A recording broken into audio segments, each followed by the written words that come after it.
go for it. Okay.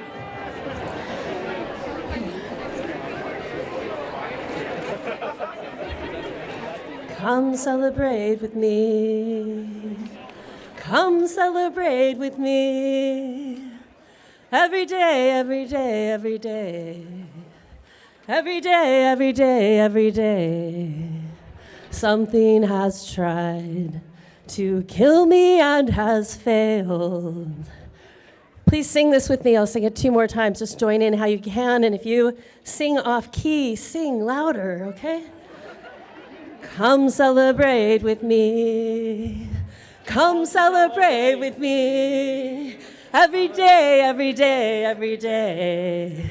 Every day, every day, every day. Something has tried to kill me and has failed. One more time, everybody. Come celebrate with me.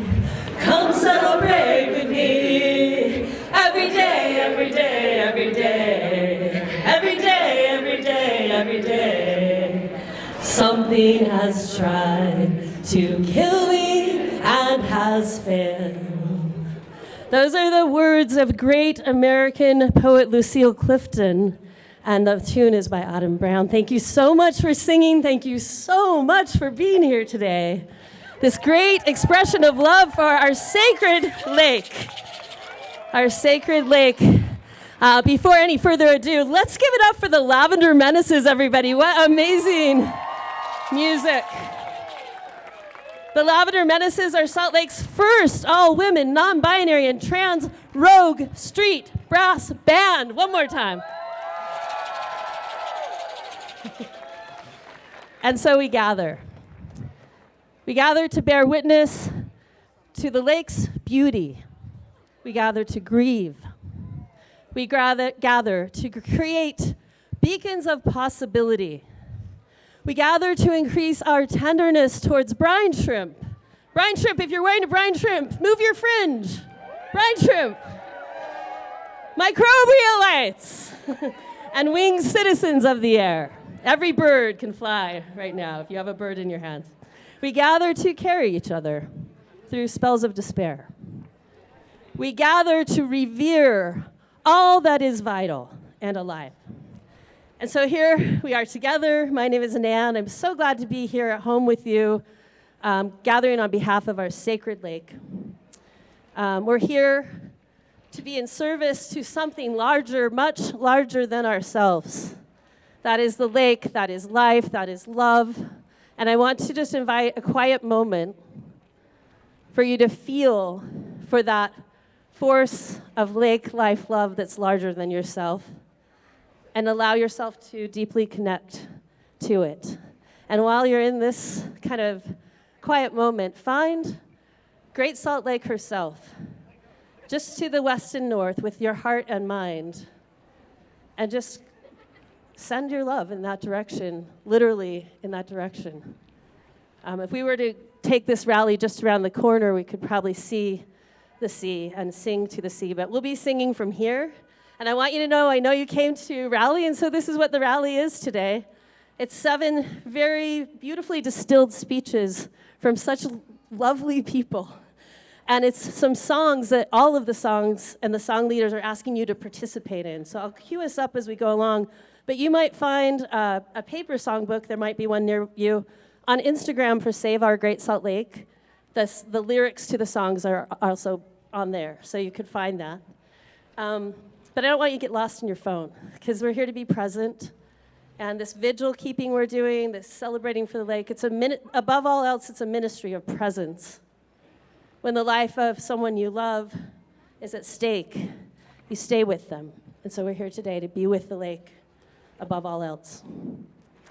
We prepared this rally as an offering of love, and that's primarily what we're here for today. We're gathered on the unceded ancestral and contemporary lands of the Shoshone, Goshute, Ute, and Paiute people. And Great Salt Lake is also very sacred to the Diné Navajo people as well. And peoples beyond naming that were here before the colonization of this wave-made world. And if you look around, this is the world, the wave-made. Like, we're on the seafloor. We're on the lake's seafloor right now. You can imagine not so long ago in geological time, like a second ago in geological time, the waters were well above the top of the Capitol. And when what we call Lake Bonneville spilled out and made a giant arm to the Pacific Ocean, what happened was the Earth, actually, that we're standing on, started to kind of rise back. It's called isostatic rebound for nerds. And it's still breathing back because she just got up and left that part of the water. You know, it's still breathing back in response. And so you can feel for that response, just like your mattress is still taking a shape after you left it, right? So we're just in this very living, breathing place. The other thing that's really important to say about how lucky we are to have Indigenous speakers here, Indigenous leadership, an altar brought by Carl Moore, thank you, Carl, is that the replenishment we seek for Great Salt Lake can only happen in the context of a biocultural restoration, which includes reparative returns and relies on Indigenous representation in all decision-making bodies. Yeah, let's give it up for that. It's not a small point. It's kind of the point. And we're very lucky to have vibrant speakers, leaders, teachers among us, bringing us Indigenous perspective. So you already warmed up singing with me. Thank you so much for singing. The next person who's going to take the mic is also going to invite us to sing. This beloved vigil keeper has been at the lakeshore since the beginning of the 5 years of rallying and keeping vigil. Micah Wainwright is a lake-facing witch, currently rooted in this Salty Valley. They're a song catcher, a writer, a bookmaker with Lake Words. Some of you know Lake Words, wonderful little public. Yeah, give it up for Lake Words. And they're just a devoted lake listener, and they're going to bring us a song, and please sing. All right. Let's give it up for Nan real quick. Thank you, Nan.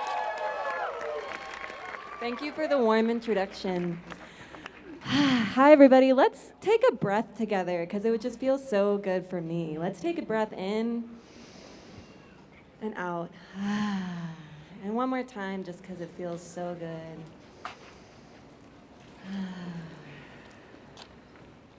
Welcome. Okay, we're going to drop into being here together. We're here on purpose for Great Salt Lake, for Pia Apa. I've found in my time organizing and in community that doing things on purpose, I often find that it helps when we're feeling connected to each other. And I also find that it's really easy to feel connected to each other through song. So we're going to sing together today. And I want us to connect to our voices real quick. And I have an explicit ask from Great Salt Lake to call in Coyote today. And so for us to connect to our throats and our voices, I'm going to ask for all of us to howl like coyotes here in a second, okay? Everybody ready? 3, 2, 1.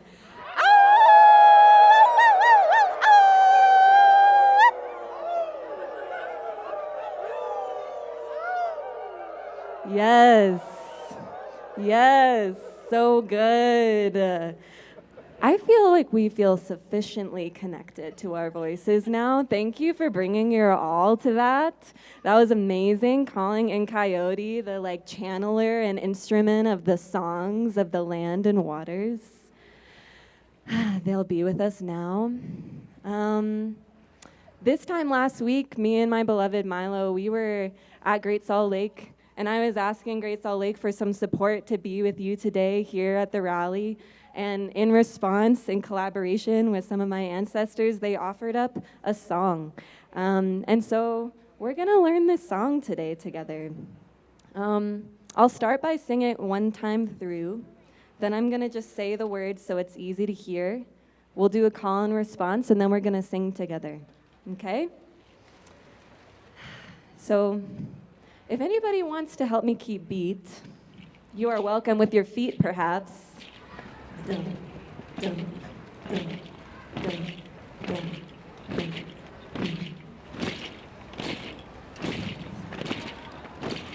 We in this basin are lake-facing people. We danced and we sang. We remember the way. We let go of greed and we planted new seeds. We found our way home and remembered we're free. Beautiful. Okay, let's slow the beat down a little bit. 1, 2, 3, 4. So the lyrics go like this. We in this basin are lake-facing people. We danced and we sang. We remembered the way. We let go of greed and we planted new seeds. We found our way home and remembered we're free. Okay. Now we can go silent, take a breath, and we're going to start to do a call and response together. Ready? Okay.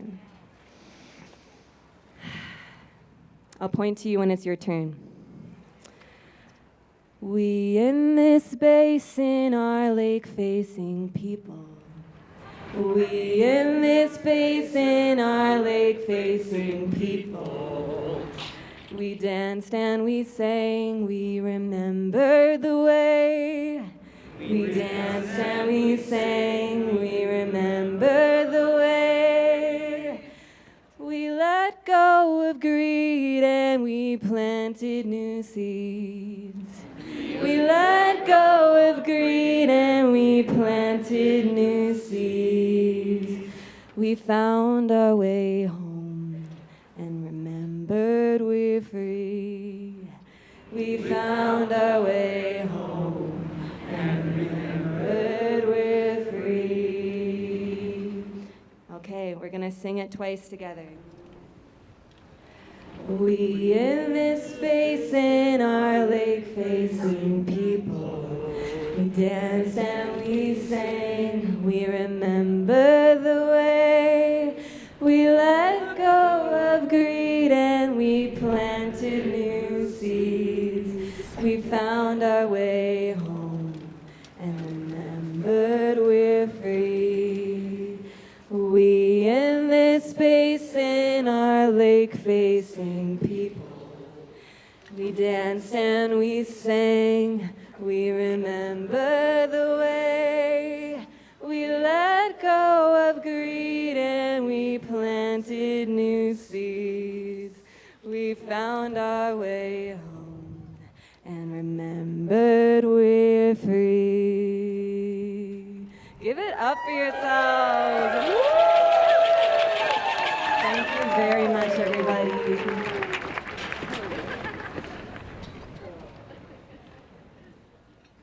Wow. Y'all can sing. When we sing to the lake, she sings back. So you can listen for that. It'll happen. Next, we have beloved Thomas McConkie. He's the founder of the Lower Lights School of Wisdom and has spent nearly 30 years studying and teaching across contemplative traditions, including Buddhism, integral philosophy, and Christianity. Thomas integrates adult development and classical awakening in his teaching with his wife and 2 young kids who are living here in the Valley now. We're so lucky to have y'all. He's currently living into the question, how is Great Salt Lake asking us to become a new people? Give it up for Thomas, please.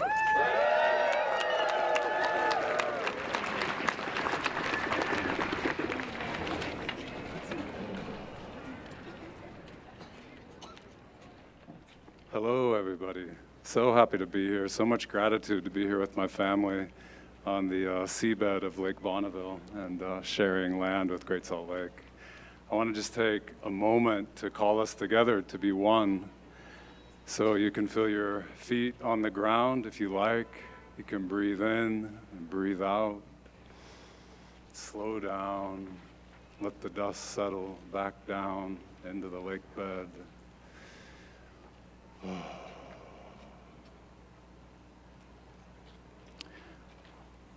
Whether we study ecological science or the words of the Buddha or the words of Yeshua, Jesus, they share the same teaching that we are one. Spirit is one. Just take a moment to feel this, to feel our oneness, one body.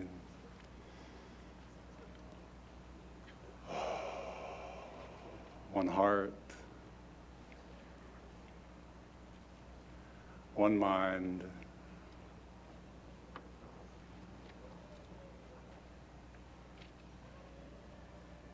no separation.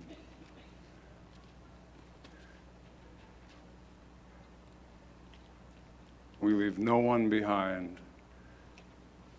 If Great Salt Lake falls ill, we fall ill. She falls, we fall. Great Salt Lake rises, we rise together.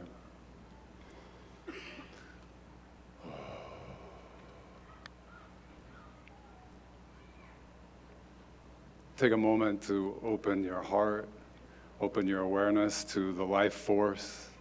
No end to life. Great Salt Lake, Lake Bonneville have been supporting flourishing on this land and this valley for millennia, for eons. And she continues to generously support us. Feel the support, feel the life force. Feel a great sense of abundance, transcendent fullness. There's no shortage of water in this land. There's no shortage we have of love for each other. And there is no shortage of creative possibilities that we will bring forth together. May we all rise.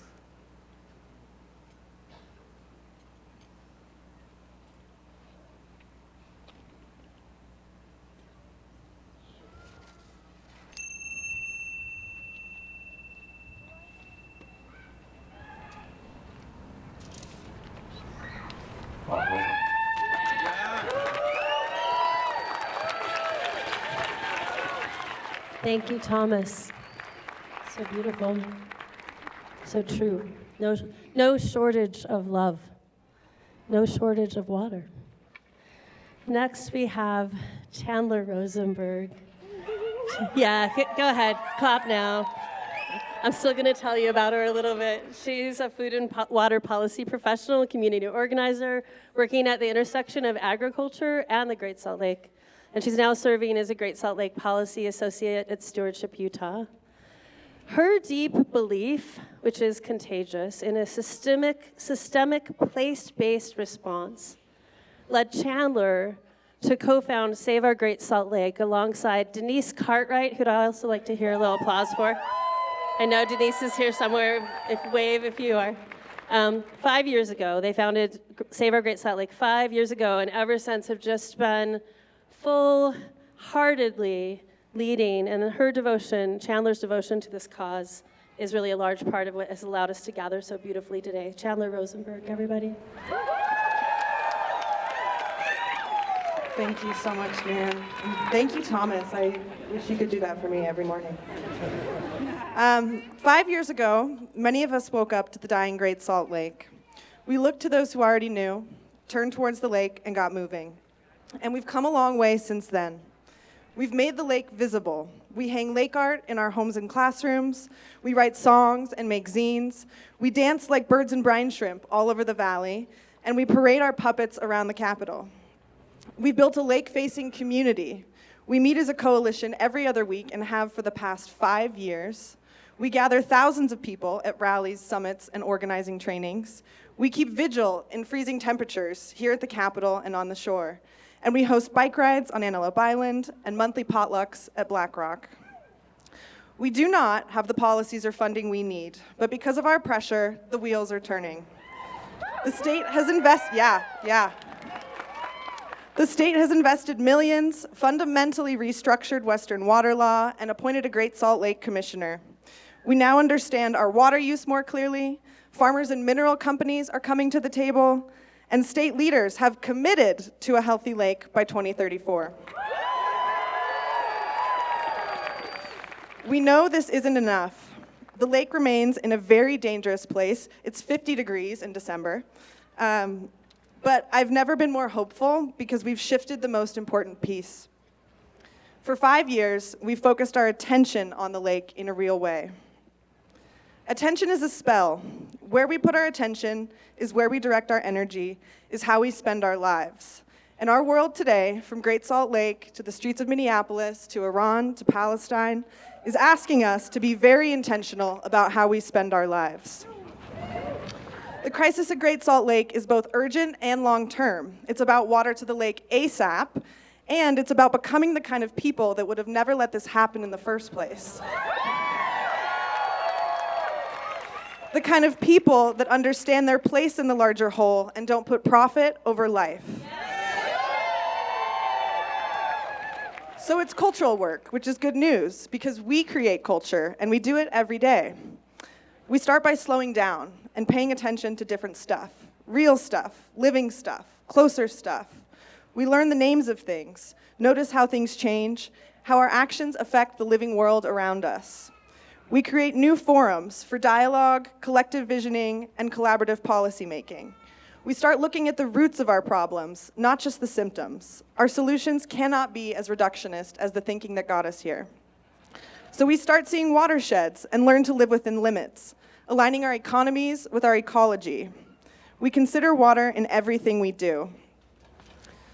No community has ever saved their saline lake. This is bigger and more complex than anything we've done as a state, and the ground we're on is shifting rapidly. How we do this really matters. It's not us versus them, it's all of us working together against complexity, outdated systems, and accelerating climate collapse. So let's give each other grace. We won't always agree, we're guaranteed to make mistakes, and when we do, let's stumble towards each other.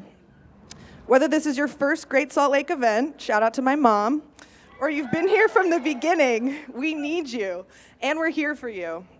This work starts with how we show up for each other. So thank you for being here today, thank you for your attention, and let's get to work.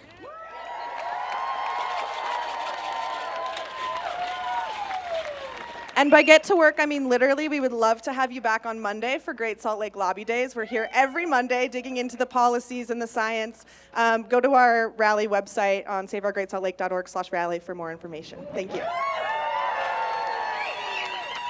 Chandler, thank you so much. Landing us with a literal call to action, Lobby Days. Thank you for your leadership. We're really lucky to have this next speaker with us. Emerson Hackford serves as the Bears Ears Intertribal Coalition Youth Council representative for the Ute Indian Tribe of the Uinta and Ouray Reservation, advancing Indigenous-led land stewardship, and youth advocacy rooted in kinship and intergenerational knowledge. As an Indigenous person, he maintains an ancestral relationship with Great Salt Lake as a living relative, central to Native history and culture. He engages in intertribal collaboration to elevate Indigenous youth voices in conservation and public lands decision-making. Please give it up for Emerson Hackford. Thanks, Emerson.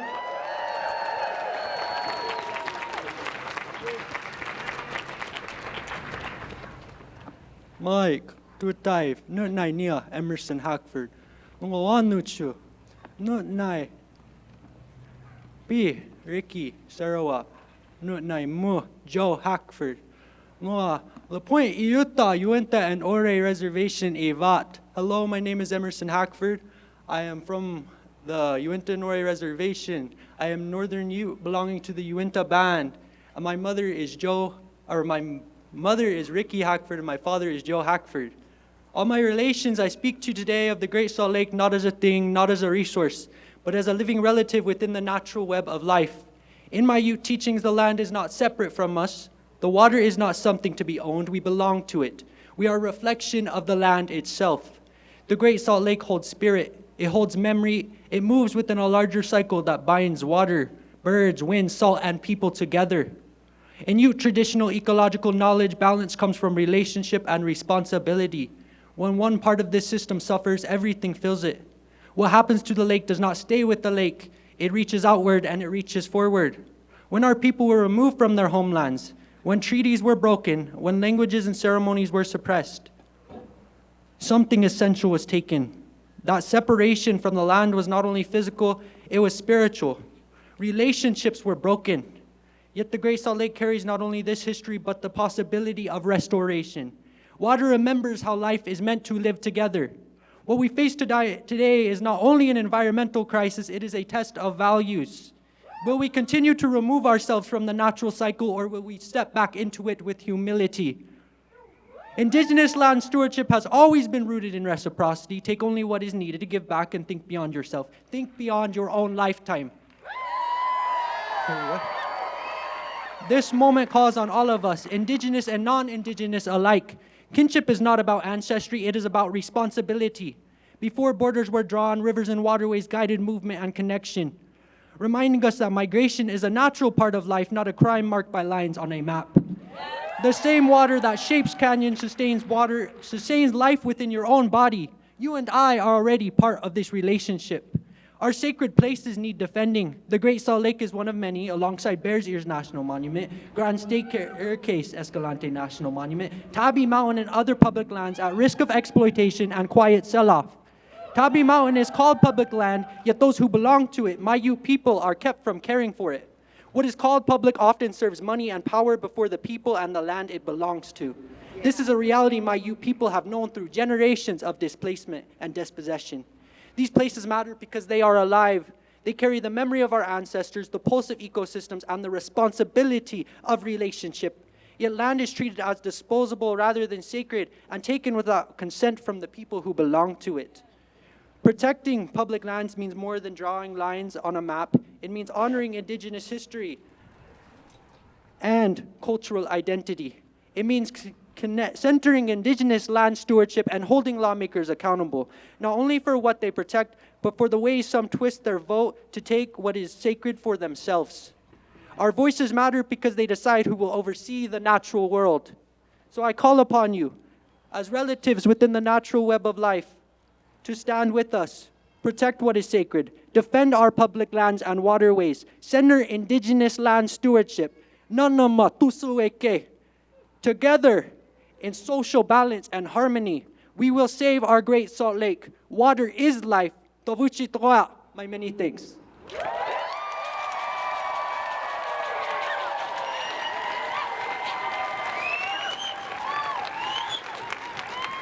Protect what is sacred. Emerson, thank you so much.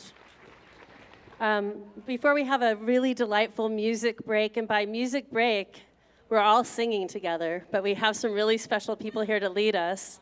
I do want to acknowledge we have these amazing American Sign Language interpreters, Drake Heap, and also Amy Jordan with us today. Please give it up for them. So I'm so delighted to introduce this teacher and student combo that's going to lead us in what has become just the definitive anthem of this movement over the last 5 years. It was written by Mr. Josh Craner and his students from Emerson Elementary. They're here today with us. Give it up for the students. And Mr. Craner. And, you know, this class and the succession of classes that Mr. Josh Craner has led has done so much advocacy for the lake, including causing the legislation to pass over 2 years, took 2 years to let brine shrimp, give it up brine shrimp, be our state crustacean. And it's such an important cultural, iconic way to be close to the lake. The work of these students has been incredible, and I could go on for an hour about the different kinds of things they've done. But today they're here to lead us in a song. The song is on Instagram and in your songbooks. And from the very beginning, they really want you to sing with them with your whole hearts. And again, if you sing off key, what do you do? Sing louder. Thank you. Here you go.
keep the rivers flowing, do our part. For countless generations, do our part. To keep the birds returning to their home. We can't just sit back and hope that things are gonna change. It's drying up now. We can't keep waiting for someone else to come and fix this. We gotta do something now. 'Cause we're down with the Great Salt Lake. We wanna see it survive. 'Cause we're down with the Great Salt Lake. We wanna see it thrive. We'll do our part to keep the water flowing, do our part. For future generations, do our part. To keep the little brine shrimp in their home. We'll do our part to keep the water flowing, do our part. For countless generations, do our part. To keep the birds returning to their home. We can't just sit back and hope that things are gonna change. It's drying up now. We can't keep waiting for someone else to come and fix this. We gotta do something now. Are you down with the Great Salt Lake? We wanna see it survive. 'Cause we're down with the Great Salt Lake. We wanna see it thrive. Are you down with the Great Salt Lake?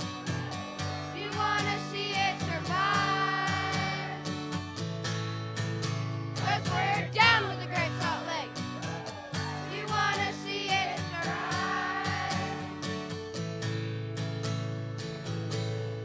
We'll do our part to keep the water flowing, do our part. For future generations, do our part. To keep the little brine shrimp in their home.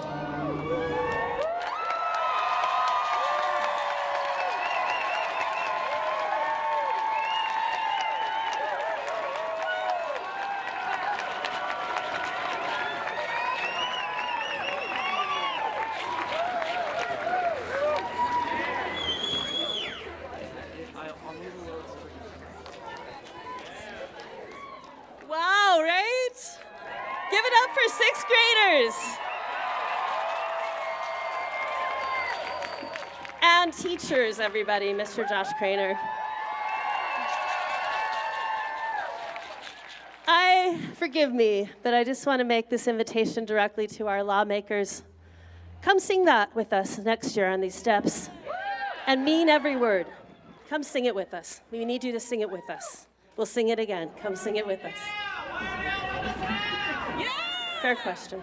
All right.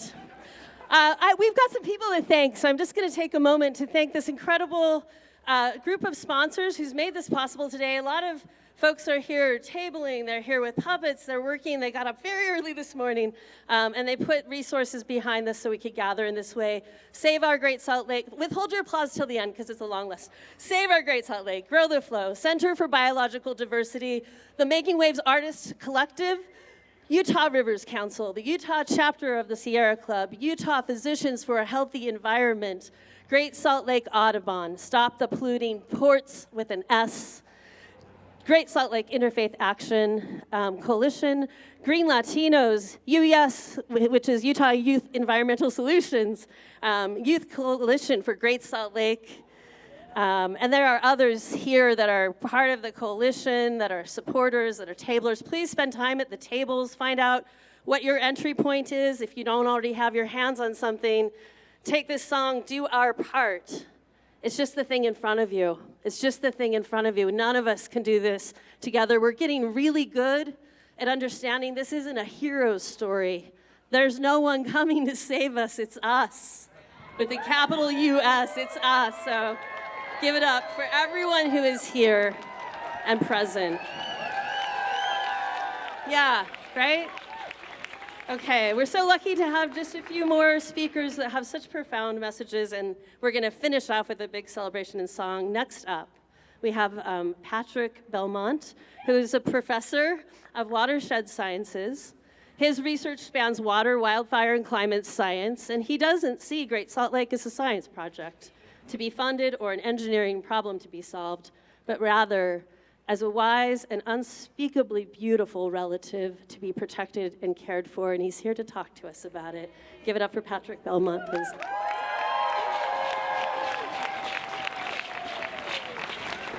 Thank you all for being here. 3 years ago, I was part of a group of scientists who wrote a report calling for emergency action to save the Great Salt Lake. Big shout out to Ben Abbott, who's here, who led that effort. The science was careful, and the message was simple. To bring the lake back to a healthy level, we needed about another 1 million acre-feet of water each year. Governor Cox called it a joke. Lawmakers have mostly ignored it, and so here we are, 3 years later, still watching the lake decline. I'm an environmental scientist. This is the work I've dedicated my life to. And I carry a heavy heart because this feels painfully familiar. We study a system, we understand what's happening, we explain what would help. And then when the truth asks something hard of us, we hesitate. We distract, we hope for magic. We try to fix this with programs, with technical solutions. We keep throwing money at the lake, but the lake doesn't actually need money, right? What does the lake need? You got it. Water, right? And the simple truth is this. The state of Utah has overallocated water rights. And yet I've come to understand that our problem actually runs much deeper than that. This isn't really a science problem. It's not an engineering problem. Economics is not really what's preventing us from refilling the lake. Science informs, but it can't teach us what we should value. Engineering builds stuff, but it can't force us to build them with care. Economics cannot put a price on things that are priceless. What we're really facing at the Great Salt Lake is really a relational crisis, a series of broken relationships. A broken relationship with the lake itself, where the water and the wetlands and those beautiful birds and brine shrimp are treated as expendable in the never-ending pursuit of profits. Sure. A broken relationship with one another, where we've stopped being able to talk with those who think differently. And many of us have given up on holding lawmakers accountable. A broken relationship inside ourselves, where we're not taking the time to grieve all that is being lost. And many of us don't want to face our own sense of entitlement. And this pattern of separation, of prioritizing profits over well-being, of expendability, it shows up everywhere I look. In our forests, in our climate, in our rivers, in the air we breathe. So many of us are working so hard to stop the incessant assaults. But unless we're repairing those relationships in our community, in our world, inside ourselves, we can't accomplish the hard things that we know so clearly need to be done, right? Yeah.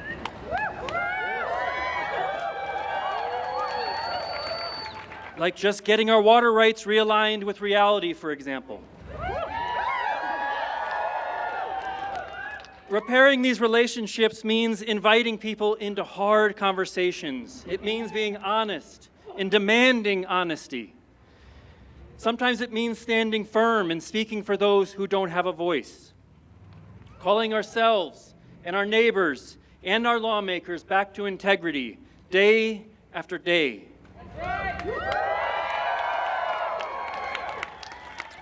The Great Salt Lake is not just a problem to solve. It is a whole set of relationships to repair.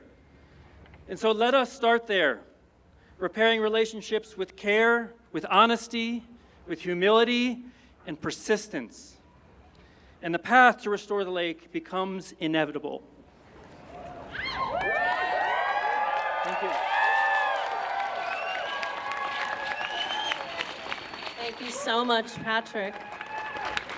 We're just really lucky to have this tapestry of voices and perspectives. Thanks to everyone. Our next speaker, Jakey Salaciolo, is a community organizer here in Salt Lake. They are a second-generation Samoan and Samoan American and unapologetically queer, and they ground their work in community. Yeah, go ahead, give it up. They ground their work in community, equity, and collective liberation. They also serve as the director of Nua Nua Collective, supporting, yeah, go ahead and give it up for that too. Great.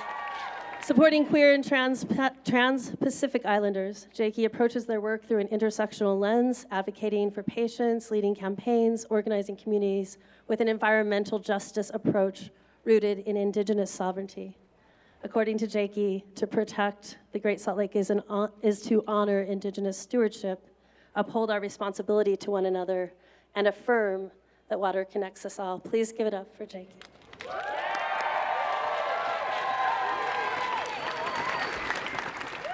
Good morning, or this is morning to me on a Saturday, but how are we feeling? Let's make some more noise. How are we feeling?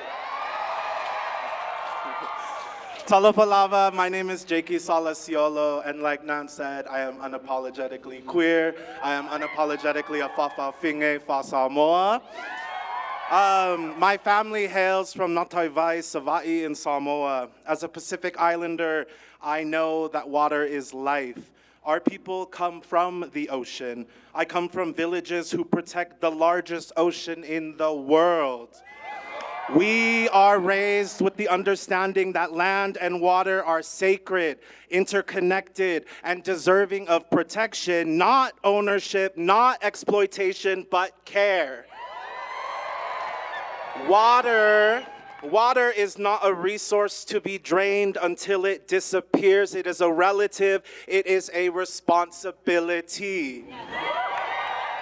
While my ancestral waters may be far from the Great Salt Lake, they are still connected because water does not recognize borders. It does not care about state lines, profit margins, or political convenience. What happens to this lake impacts our air, our health, and our future. When the lake dries, toxic dust rises. Children breathe it in. Elders suffer. Communities, especially working class communities and communities of color, pay the price. To protect the Great Salt Lake is to honor Indigenous stewardship. It is to remember that long before extractive industries and colonial governments such as the building behind me, Indigenous peoples across this land understood balance. They understood that when you harm the water, you harm the people. And when you poison the land, you poison the future. But as we stand here fighting for environmental rights, we must also tell this truth. Environmental justice cannot exist without human rights at the forefront.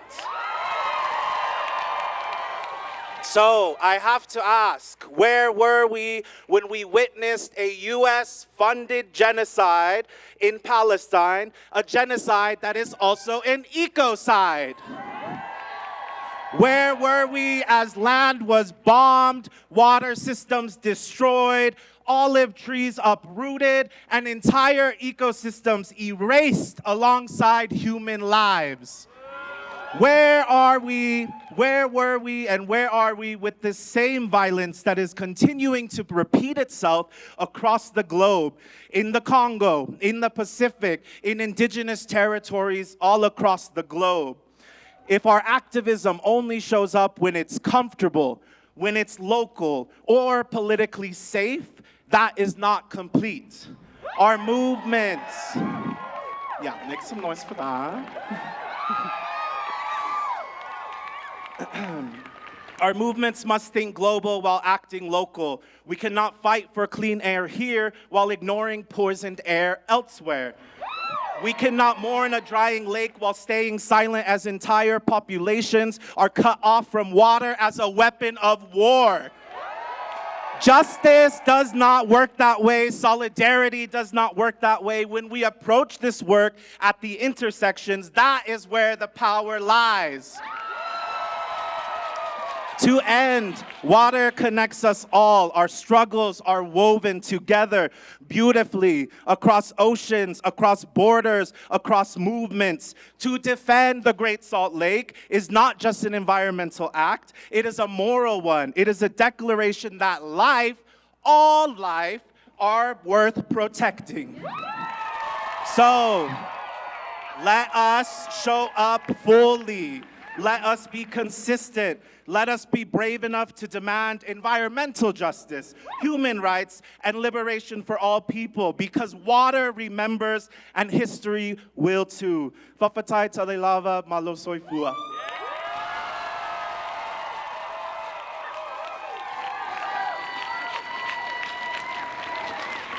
Water remembers and history will too. Thank you so much for that powerful message. We have 2 more speakers, but before we invite them, I'd like to invite you, all of you, to help make an offering directly to Great Salt Lake. I have a poem, it's in the books with the songs, it's a short poem that is proclaiming the personhood rights of Great Salt Lake, but it's meant to be read directly to the lake, and so even though we maybe can't quite see her, find her in your heart and mind. And then I'm going to ask you to read the last stanza along with me. It starts with the words, "We avow your right to change your mind." So when I get to that, I'll cue you. We're going to read that together. And I'm going to ask you at that moment to really turn and face the lake to the best of your ability. And this is who our audience is right now. It's not us. It's actually the lake. We want her to know that we're here on behalf of her rights. All right, are you ready? Does everyone have their poem in front of them? Great Salt Lake, we proclaim your rights. You have the right to bear islands, to parent rookeries, to protect saline reefs, to bicker with wind, to chant canticles of light, to beckon wings. We uphold your right to echo the heavens. We hallow your right to swallow the sky. Great neighbor, beloved water body, these are your rights. To be enlivened by rivers, to orchestrate migrations, to slumber under a lullaby of silk and stars in the darkest night. Ready? We avow your right to change your mind, alter your imprint, refine your design. We confirm your right to flourish. We proclaim your right to more time. Thank you, everybody.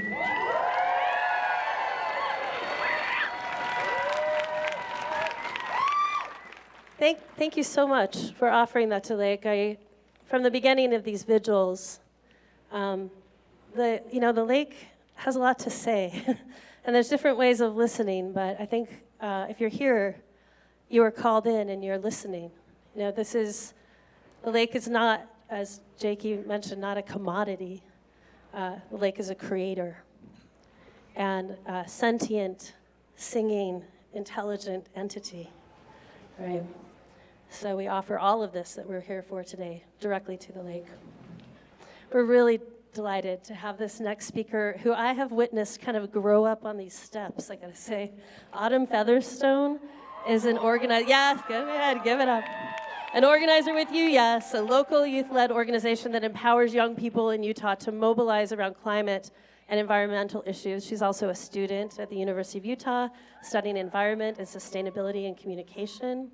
The Great Salt Lake's vast beauty humbles her, making her feel small in the best way and grounding her in her place in the world. Please welcome Autumn Featherstone.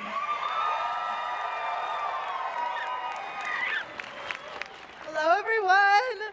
We're going to start off with a couple chants, and I want to hear you loud, okay? When I say something, you're going to say, stand up, fight back, okay? When the lake we love is under attack, what do we do? Stand up, fight back. When the air we breathe is under attack, what do we do? Stand up, fight back. When immigrant rights are under attack, what do we do? Stand up, fight back. When queer communities are under attack, what do we do? Stand up, fight back. Hi, everyone. As Nan said, my name is Autumn Featherstone. I'm an organizer with UYes, a youth environmental justice organization here in Utah. Yeah, give it up for UYes. Last summer, I got the chance to go see Owens Lake in California. Owens Lake was drained to build LA in the 1920s when it became the largest source for dust pollution in the United States. Across the world, we are draining and drying our Earth's natural resources at a rate far past sustainable. This is not a natural disaster, it's a political choice. When I was at Owens Lake, all I could see for miles was dry lake bed and dust mitigation technology. It felt like I was getting a glimpse into the future that we're racing towards. But that future is not inevitable. We still have time to save the Great Salt Lake. Last September, Governor Cox announced a pledge to restore Great Salt Lake by 2034 alongside a promised $200 million in private funding. This pledge was a direct result of our collective efforts and the pressure that we built. Experts have said that to save the Great Salt Lake will cost around $5 billion. That's $500 million per year if we want to succeed by 2034. So my question here is, why does Cox's proposed budget only include $5 million?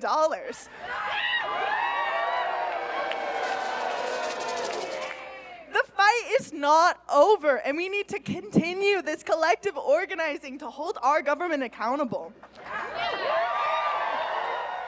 The problem here is not a lack of money. Utah has the money. They just choose to spend it elsewhere, showing us where the state's real priorities lie. Our lake is drying up while the state continues to invest its time and resources into policies that harm our most vulnerable populations, creating policies that harm Utah's trans people, immigrants, workers, and everyone who lacks power in the system. The state is also supporting and collaborating on jails and detention centers that willingly collaborate with ICE. These are political choices about whose lives and safety matter. The worst impacts of the drying Great Salt Lake are already being felt by those on the front lines. People who live closest to the lake, folks on the west side, those incarcerated, and our outdoor laborers. The same communities who are facing higher exposure to toxic dust are being disproportionately targeted by ICE and state violence. If you care about the drying and degradation of our Great Salt Lake, then I urge you to care about the violence and injustices taking place against our neighbors. We cannot separate the health of the land from the safety of our communities. Okay, I'm doing one more chant here. Everyone repeat after me. No ice, no dust. No ice, no dust. Protect our lake, protect us. Protect our lake, protect us. No ice, no dust. No ice, no dust. Protect our lake, protect us. Protect our lake, protect us. Thank you so much, everyone. Please stop by UYes's table back there to learn more about how you can get involved with us. Thank you, Autumn. Thanks for leading us in those chants, too. UYes has provided such extraordinary leadership in all these fronts. We're really lucky to have our last speaker with us, beloved Darren Perry, former chairman. Yes, go ahead. Darren Perry. You know, he doesn't really need an introduction. He has this formal introduction that I have in front of me, but I actually just want to pause and say from my heart, Darren, how much your leadership has meant from the very beginning. And when I was called in, here you were. And with such like your steady voice, your astute understanding, your love, your relational ways of being, and it's just really provided the leadership that we couldn't do without. And I do want to say he's an author of 2 incredible books, and if you haven't read them already, I will say their whole names so I get it right. I have read both of them and with just really couldn't recommend enough. And buy these books, read them, share them, discuss them. He's the author of the Bear River Massacre, a Shoshone history, and also the new book, Tending the Sacred, How Indigenous Wisdom Will Save the World. And so here he is to speak with us. Thank you so much for being here.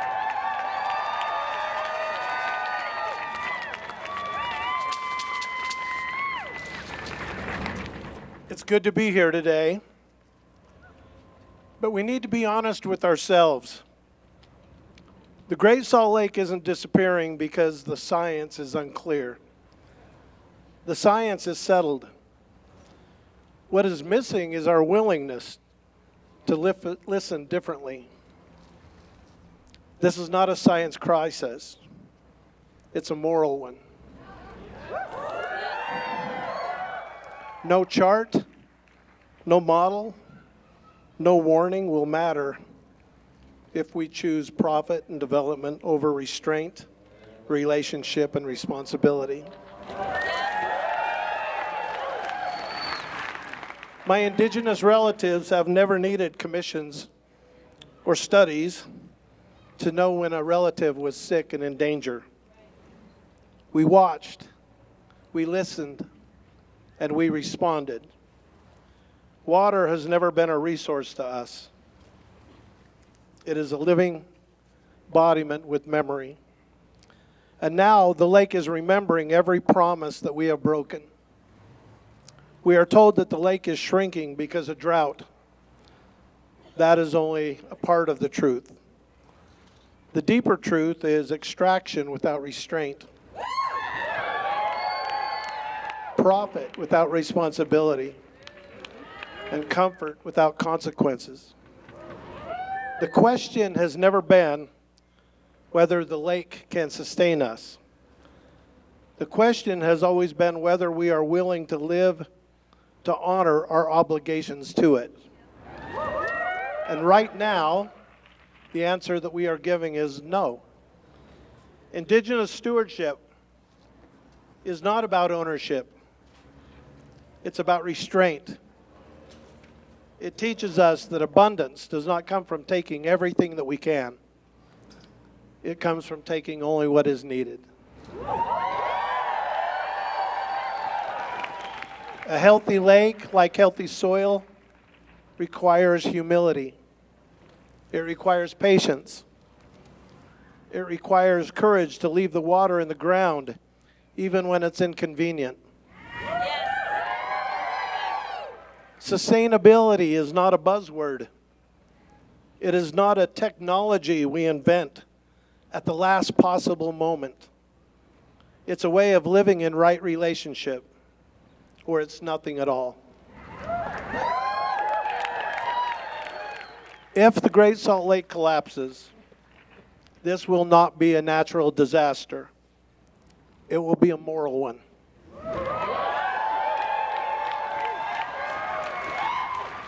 Because we knew, because we measured, because we studied, and because we chose ourselves anyway.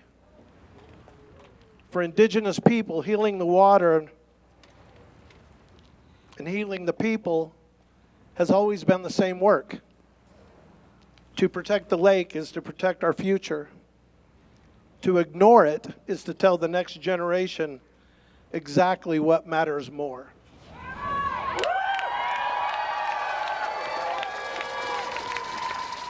The lake is asking something of us now. No more reports, no more delays, and certainly no more excuses. It's begging us to ask and choose relationship over greed, responsibility over convenience, and values over denial. The question is no longer whether we can save the Great Salt Lake. The question is whether we are willing to change. Because the cost of staying the same is already being paid. The question before us now is simple. What kind of ancestors are we going to choose to be? Thank you.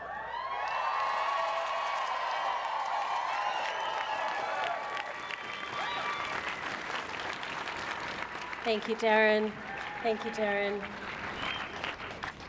What kind of ancestors are we going to choose to be? Today, we're choosing to be these people here together. The great author, American author Toni Morrison once said, "We can behave beautifully," she said. It's about being as fearless as one can, as behaving as beautifully as one can under completely impossible circumstances. Sound like today? Sounds like today to me. But look at us here behaving beautifully, and please look at each other. Maybe take this moment just to acknowledge the power of the people who love the lake, who will be the ancestors that Darren hopes that we will be. Please give it up for yourselves at this moment, just for all of us. For the beauty of us collected, for the strength of us collected. We're going to close out with something so beautiful and also jubilant. And so it's so important to have all these expressions. We, and by now the we I'm speaking of is the Making Waves Artist Collaborative, who's kept vigil at the Capitol. Yeah, go ahead and give it up if you know who they are. Also known as the Puppet People, you might know them as. The Puppet People have been circling this Capitol for, this is our third year throughout the legislative session, with demonstrations of love. We don't bring signs, we bring waves. We are bringing feathers and wings and brine shrimp fringe and everything you can see here. All of the art that celebrates the species is a part of that. And so we sing and we dance. In the mornings when we walk the waves, we walk in silence. We're bringing reverence. We are digesting our grief. We're listening. And in the evenings, when we come to demonstrate our love, we let it be jubilant, and we sing off key, and we dance awkwardly. And we're inviting you to do that with us to close this out. We have someone really special to lead us. Cale Crosby is the current, give it up for Cal. It's the current vigil leader leading the Celebrating the Species every Friday for the next throughout the session. Here at 5 p.m., just at this corner where you got the puppets today, everyone is invited. Everyone is invited. Any age. It's ADA accessible. Everyone is invited. You can come, become a brine shrimp, become a bird, and just experience the song and dance. And today we'll have a taste of it, asking you to sing with your whole hearts. I'm going to call Cale up and tell you that Cale is also sometimes known as Selena Marina. Yes. A baby queen working to restore Great Salt Lake, and we're just really glad to have you. Where are you? Woo!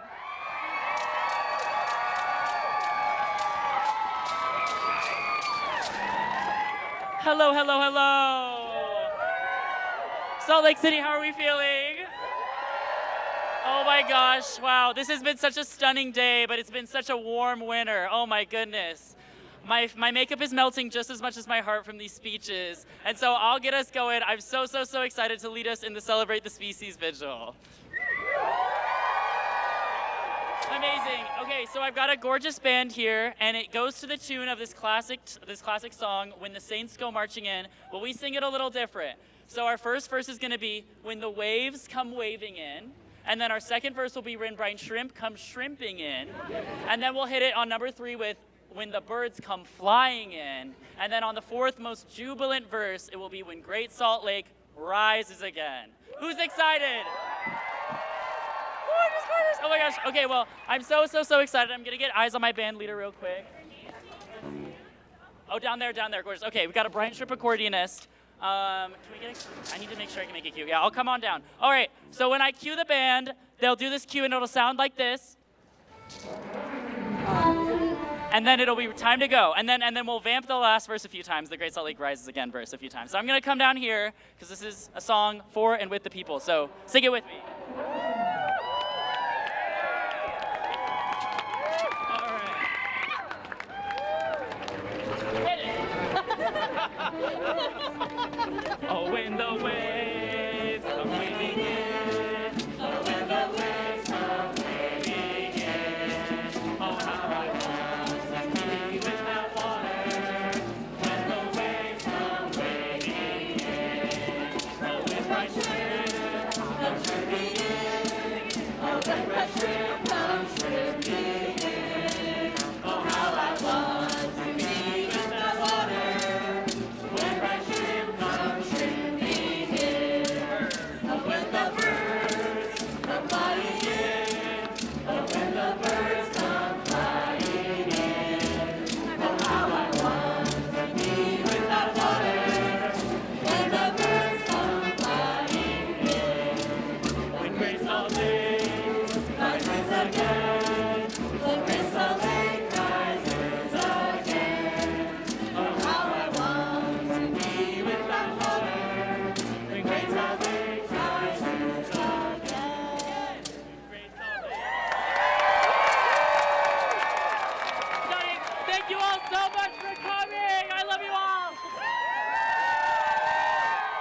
Thank you, Kale.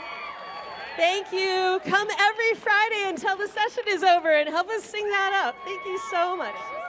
We love you. Friends, lake-facing friends, we did this again. Look at us. Look at us. We'll stay with the lake until she's full. Dita has a comment. Sorry. Oh, if you're carrying a sign, would you put it down on the corner in front of the Lavender Menaces? One more time for everybody, including yourselves. Thank you, thank you, thank you.